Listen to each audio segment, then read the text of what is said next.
Erectile dysfunction हो या premature ejaculation हो, ब्रेस्ट कैंसर हो या वर्टिगो हो, प्रोस्टेट इमेगेली हो या गैर मुतवक्की इस्तिक़रार हमल हो। अस्सलाम वालेकुम व्यूअर्स, मैं हूँ होम्योपैथिक डॉक्टर अनवर ख़ान।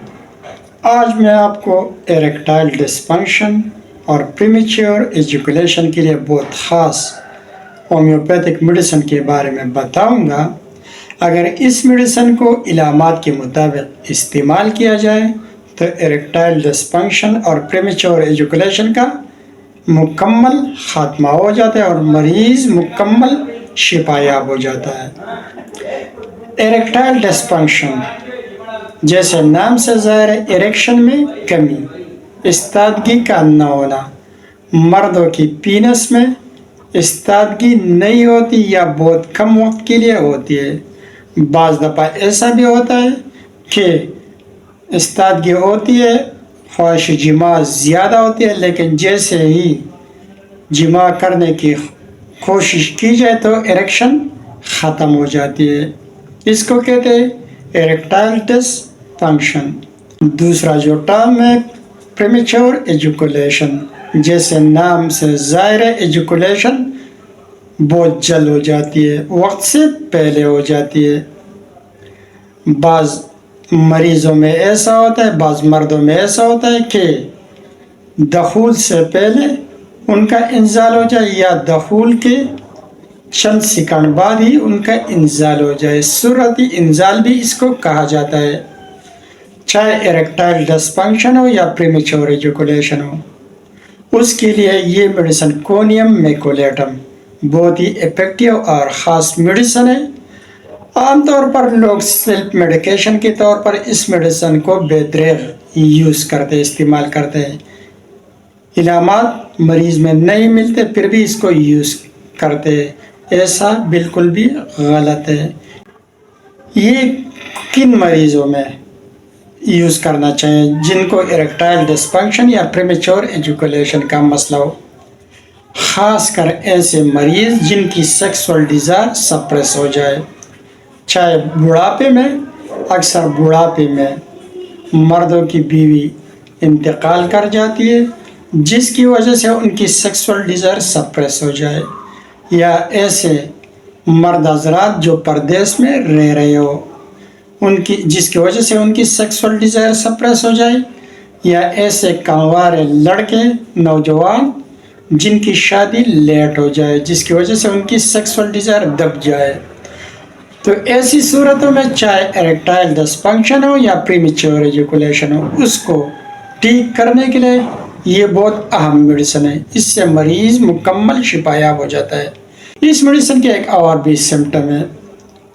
सूरत इंजाल इस दर्जे के होते हैं कि औरत के साथ बात करते वक्त या जिमा का ख्याल करते ही इंजाल हो जाता है।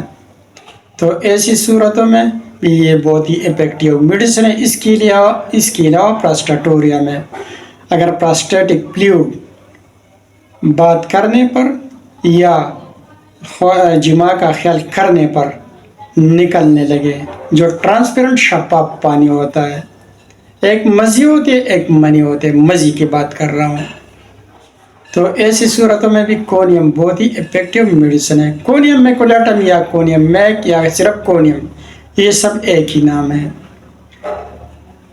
कोनियम मैकुलेटम का यूज़ इरेक्टाइल डिस्फंक्शन और प्रीमेच्योर एजुकुलेशन के अलावा वर्टिगो में भी होता है, चक्कर आना।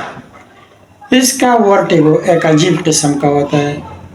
बिस्तर में करवट बदलने से, सर घुमाने से, आंखें इधर उधर घुमाने से मरीज़ को चक्कर आने लगता है, ख़ासकर बुढ़ापे में। बुढ़ापे में अगर चाल लड़खड़ाहट वाली हो, चलने फिरने में दुश्वार हो, इंतहाई कमज़ोरी हो और उसकी वजह सेक्सुअल डिज़ायर का दब जाना हो, तो ऐसी सूरतों में भी बहुत ख़ास मेडिसिन है।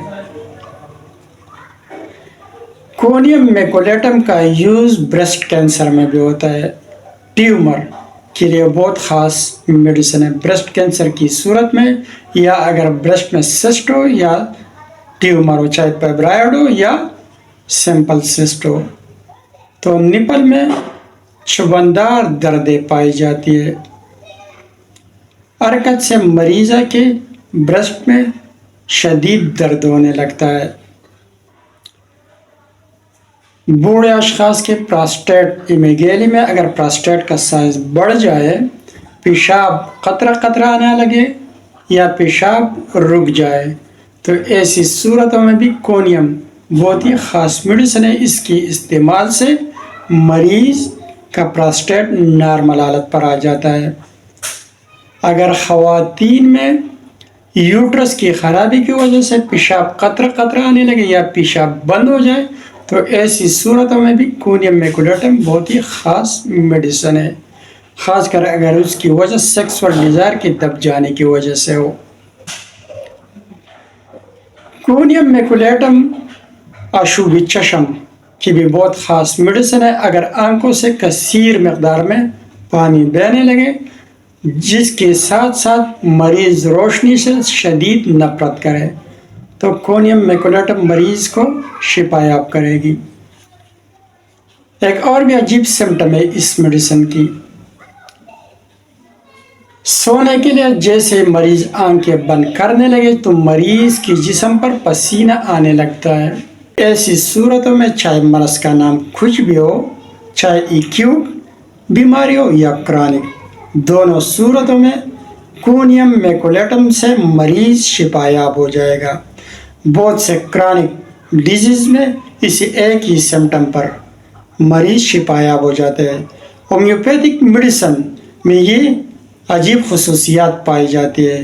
تو یہ تھے کونیم میکولیٹم کے بارے میں کچھ اہم علامات، کچھ اہم بینیفٹس جو میں نے آپ کو بتا دیے۔ اس میڈیسن کو استعمال کرتے وقت احتیاط کرنی چاہیے، سیلف میڈیکیشن سے پرہیز کرنا چاہیے۔ یہ ایک زہریلی پودے سے بنائی گئی ہے، وہی زہر جو سقراط کو دیا گیا تھا۔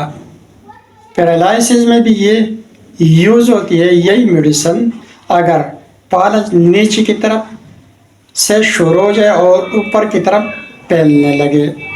کونیم میکولیٹم کے کمپلیمنٹری میڈیسن میں سے فاسفورس، سلیشیا اور برائٹامے اور شامل ہے۔